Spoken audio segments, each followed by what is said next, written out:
Best friends, welcome to Q study official YouTube channel. तो स्वागत है आपका बैंकिंग की क्लास में। तो आज हम बैंकिंग अवेयरनेस में पढ़ने जा रहे हैं कोऑपरेटिव बैंक्स और साथ में हम पढ़ेंगे बैंकिंग की कुछ एब्रीविएशंस। तो स्टार्ट करते हैं क्लास को। तो सबसे पहले हम देख लेते हैं कि कोऑपरेटिव बैंक्स होते क्या है। तो कोऑपरेटिव बैंक्स ऐसे छोटे जो है बैंकिंग इंस्टीट्यूशन होते हैं जो आपको जो है फाइनेंशियल सर्विस प्रोवाइड करते हैं। कहाँ पे? अर्बन एरिया में और रूरल एरिया में। ठीक है। कोऑपरेटिव बैंक जो है वो कौन से लॉ के अंदर आते हैं? Banking laws application to cooperative society act 1965 और बैंकिंग रेगुलेशन एक्ट 1949 के अंदर आते हैं। ठीक है।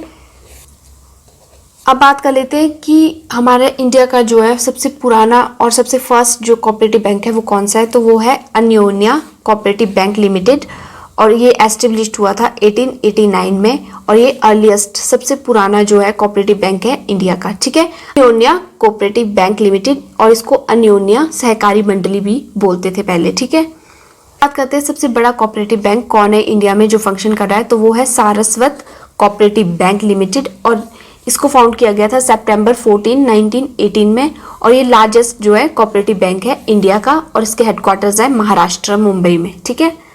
तो अब बात कर लेते हैं कुछ बैंकिंग एब्रीविएशंस की। तो फर्स्ट हमारे पास जो है वो है नेफ्ट। नेफ्ट आपने सुना होगा बहुत बार, नेशनल इलेक्ट्रॉनिक फंड ट्रांसफर। तो नेफ्ट जो है ऑनलाइन मनी ट्रांसफर करने का एक वे है जिससे आप जो है अपने अकाउंट से किसी दूसरे पर्सन के अकाउंट पे जो है मनी ट्रांसफर कर सकते हैं। ठीक है। नेक्स्ट है हमारे पास IFC।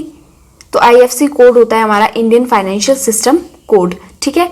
तो ये आपको पता है हर बैंक अकाउंट के साथ हर ब्रांच का जो है ये IFC कोड होता है। तो it is an 11-digit alphanumeric code assigned by RBI to identify every bank branch participating in the payment system। IFC code से हमें पता चलता है कि कौन सी ब्रांच जो है वो पार्टिसिपेट कर रही है फाइनेंशियल सिस्टम में। ठीक है। तो नेक्स्ट है हमारे पास AML एंटी मनी लॉन्ड्रिंग। तो एंटी मनी लॉन्ड्रिंग जो है एक लॉ और रेगुलेशन बनाई गई है ताकि जो क्रिमिनल्स होते हैं जो मनी लॉन्ड्रिंग करते हैं, जो मतलब पास इलीगल मनी रखते हैं लीगल तरीके से, उनको जो है प्रिवेंट करने का जो है एक रूल रेगुलेशन बनाया गया है ताकि उन पे रिस्ट्रिक्शन लगाई जाए या उनको ट्रेस किया जाए। ठीक है। नेक्स्ट है हमारे पास KYC। KYC होता है नो योर कस्टमर। तो ये अपने क्लाइंट्स को आइडेंटिफाई करने का ये एक वे है, तो KYC उसे हम बोलते हैं। ठीक है।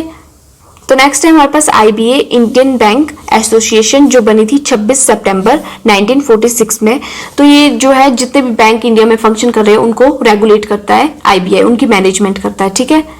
नेक्स्ट है हमारे पास BBR बैंक बेस रेट। तो बैंक बेस रेट क्या होता है? बेसिकली जो RBI जो है मनी लैंड करता है और बैंक्स को, तो उसके लिए उसने एक मिनिमम जो है रेट ऑफ इंटरेस्ट सेट किया होता है, उसे हम बैंक बेस रेट बोलते हैं। ठीक है। तो आप लोग मुझे बताना कि करंट बैंक बेस रेट क्या चल रहा है। ठीक है। तो ये क्वेश्चन आपके लिए है, करंट बैंक बेस रेट। ठीक है। सेकंड है हमारे पास NPV नेट प्रेजेंट वैल्यू। तो ये क्या होता है? बेसिकली एक डिफरेंस होता है कि कितना कैश जो है आया है या कितना कैश जो है आउटफ्लो हुआ है, उन दोनों का जो डिफरेंस होगा वो आपकी नेट प्रेजेंट वैल्यू होगी। ठीक है। अब हमारे पास RTGS क्या होता है? Real time gross settlement.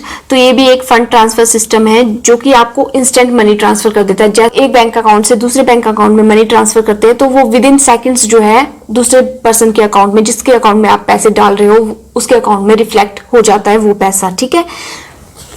तो मिनिमम लिमिट जो होती है RTGS करने की वो 2 लाख होती है। आप मिनिमम जो है 2 लाख की पेमेंट कर सकते हैं और मैक्सिमम इसकी कोई लिमिट नहीं है। अभी क्लास में हमने पढ़ा कोऑपरेटिव बैंक्स एंड साथ में हमने पढ़ी कुछ बैंकिंग एब्रीविएशन। कल की क्लास में हम कुछ और टॉपिक लेके आएंगे। तो आई होप आपको आज की क्लास अच्छी लगी होगी। अगर अच्छी लगी है तो कॉमेंट करके जरूर बताना एंड वीडियो को लाइक शेयर जरूर कीजिएगा। Thank you so much for watching.